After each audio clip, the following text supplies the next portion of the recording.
Yeah, it's NewsHouse Sports. We talking SU lacrosse. We got Jack Schloff, Marcus, and Botter side. Will Scott. I said his face off Tom, Danny, Varello on all them. No one scoring like him. You know I'm talking Nate Solomon. Bomberry with the celly. Madonna with the save. Donahue with the goal. And Taylor Gay. Oh wait, another block. Yeah, that's goal stock. Hope you ready for the show. You watch a goal line extended. Let's go.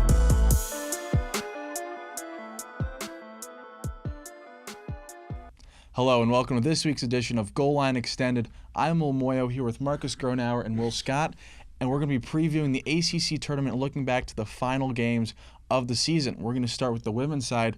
Women grabbed their first ACC win of the season, beating Louisville 19-8. The Orange outscored the Cards 12-3 in the second half. Marcus, what was the difference in this game? Well, we've been talking about it all season, and it was draw controls. The Orange dominated in that area, 18-11, and it's been a point of emphasis all season because this team has struggled with it all year, and that's why they were previously winless in the ACC. But in this game, they dominated in that area and also on ground balls, 23-13. And we saw some freshmen step up on senior day, which is actually pretty interesting. Molly Carter had 5 assists. I'm sure I'll talk about her later. Sam Swart with a hat trick. So overall, just really good effort. It was a depleted Louisville roster. They were suffering from many injuries this year, but overall, good win, good first ACC win of the season. You brought up Sam Swart, 3 goals on Sunday. That's 35 goals for the freshman. How high is her ceiling? Well, this team is playing UNC on Thursday, so the ceiling is the roof. No, I'm kidding. She has a really high ceiling, and so does Molly Carter, who I just mentioned. 5 assists in the Louisville game. That's the most by any player on this entire team. And, I mean, that tandem is going to be lethal in the coming years in their careers and for this team. Coach Gary Gates probably pretty happy that he had such freshman productivity on senior day. We'll switch over to the men's side, recap last game. Will, you were there for the NewsHouse. Talk us through the last 60 seconds in the game. Well, Syracuse scores, takes the lead with about a minute to go, wins the faceoff. Everyone thought the game was over. Everyone in the press box was writing it up. My friend Noah Hammerman, the graphic designer, made a graphic. 12-11 Syracuse win with the final score. That was it. Syracuse turns the ball over, gives Navy another chance to go down and tie the game. They do that with a bounce shot goal. 9 seconds left. And then they Joe Varello getting the best of his little brother there at the end. And, I got to give Danny credit because he played Joe very well the whole game until the fourth quarter. They were tied 10-10 on faceoffs going into the fourth quarter, and then Joe winning 6 of the last 7 faceoffs, including the most important one with 9 seconds left. Joe goes down and makes the game winner. And like Rick Soa, the Navy coach, said after the game, you can't make that script up. I mean, Joe beating his younger brother and then scoring the game winner. I guess what shocked me, Will, is that Syracuse isn't used to winning games like that, not losing games like that. So hopefully the team can respond and get a big win on Friday in the ACC Tournament. You're absolutely right. 13-3 Syracuse are in 1-goal games dating back to last season. Wow. One player that really stood up was Stephen Rafis. He grabbed 6 assists, the most for a Syracuse player since 2005.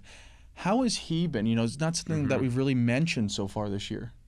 Yeah, he's been kind of underappreciated. When you think about this team, it's Bomberry, it's Solomon, it's Madonna. But Stephen Rafis has been probably the most consistent player on this team. He leads the team in assists. 6 assists in the game on Saturday, Will. That's the most in a Syracuse game since 2005. He's kind of the quarterback of the Syracuse attack. He said that his job is not to score goals, but to find the open teammates. And you always want to have a teammate like Stephen Rafis, and he's been such a big contributor for Syracuse this season. I know that Coach John Desko will probably be relying on Stephen, to step up for this ACC tournament. We'll look at the ACC tournament now. We'll start with the women. They play Thursday night and Durham, North Carolina against UNC. As a 7-seed, Syracuse 1-6 in the ACC will play against the 2-ranked Tar Heels. We'll start with you, Marcus. Teams only played 2 weeks ago down, up in here in Syracuse. Yeah. It was 20-11 to UNC. What do you see going in the game? How do you see that game going? Well, when you look at the game 2 weeks ago, the difference was, you want to take a guess? Draw controls. 23-10, the Tar Heels led, and they just didn't have opportunities to score. I'm talking about Syracuse, and this game they're just going to have to clean up that area because there's just no chance of them winning this game with a 2 seed in UNC that's really, really talented. I just don't see it happening unless, Syracuse can impress me with draw controls, which they've done occasionally. They just haven't been consistent. Well, quick prediction on the women's game. Yeah, I think it's going to be closer than what we saw 2 weeks ago. The team's going to learn from the mistakes they made in that game, and they know that this is a must-win. We were talking about it before the show. If they don't win this game, they probably don't make the NCAA tournament. So Gary Gates going to have his girls ready to play.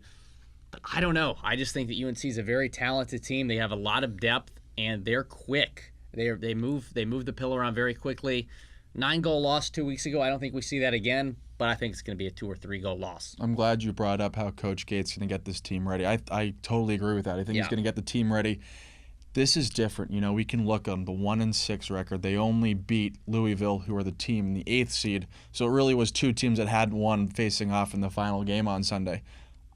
Coming off a win is a lot better than coming off a loss. And I think that's enough motivation to see them really keep this game close. If it comes down the wire and both teams are tied, you could look at the men's as an example. They got the monkey off their back. They finally got their first ACC win. They grabbed it, and I think they get their second ACC win Thursday. Okay. Yes, I think they beat UNC. I do not know if they'd advance past Virginia or Duke in the semifinals, but they grabbed that second ACC win, and with that, they'd make the NCAA tournament, in my opinion. Absolutely. They're a lock if they win on Thursday. I agree. We'll go over to the men's side. Men's team, number 1 seed being undefeated in conference play. They'll play against the 4th seed Virginia Cavaliers. The 2 teams played earlier in the season. Syracuse obviously won. Will, do you think Syracuse will win again? I think we will, but I think it's going to be another 1-goal victory. 12-11 a couple weeks ago, like you said. This Virginia team, they're the number 4 seed, but they're number 13 in the country. Syracuse number 12 now after the loss to Navy. 17 teams make the tournament, Will. We're going to see some bid thieves. We always do. UMBC is a team that could come in and steal a bid if they win their conference tournament. So I think this win is a must. I think this game is a must win for Syracuse. I think that we'll probably still make the tournament if we were to lose this game, but there's absolutely no guarantee that's going to happen. We'll have a 7-6 overall record. So I think we'd be firmly on the bubble with a loss, but with a win, we'd be a lock. But Virginia, same thing. I don't think they make the NCAA tournament if Virginia loses this game. What about you, Marcus? I'm actually in agreement with Will. I think if we're going to have another 1-goal game on our hands, and I think Syracuse is going to come out on top. My prediction, I'd say 14-13, Syracuse. High scoring. For me, I think Syracuse coming off a loss, they got a lot to work on in these next couple days. But having already played Virginia and done very well against the ACC tournament, they grabbed that win Friday, and then potentially against Duke or Notre Dame, I could see them winning that, or I could see them losing that. But as long as they win on Friday and they have an 8-6 record at least, then I see them making the NCAA tournament. If they lose, the committee is going to have a big decision to make, because here's a team where in the NCAA tournament you don't play ACC teams right away. So Syracuse will be faced against a non-conference team where they're, I believe, 1-7. Yeah. 1-6. 1-5 against ranked non-conference. Against teams. Ranked non-conference, 1-6, or 2-6 in total. So you don't really know what's going to happen. You don't know what John Desko's team is going to do out there. So as long as they win Friday, they don't have to worry about that. They'll be ready for the But tournament. if we win the whole thing, we'll probably host a postseason game. If they win the ACC tournament, I would believe that they would host a game in about less than 3 weeks here in the Carrier Dome. Well, that's it for this week of Goal Line Extended. For Marcus Gronauer and Will Scott, I'm Will Moyo. We'll see you next week.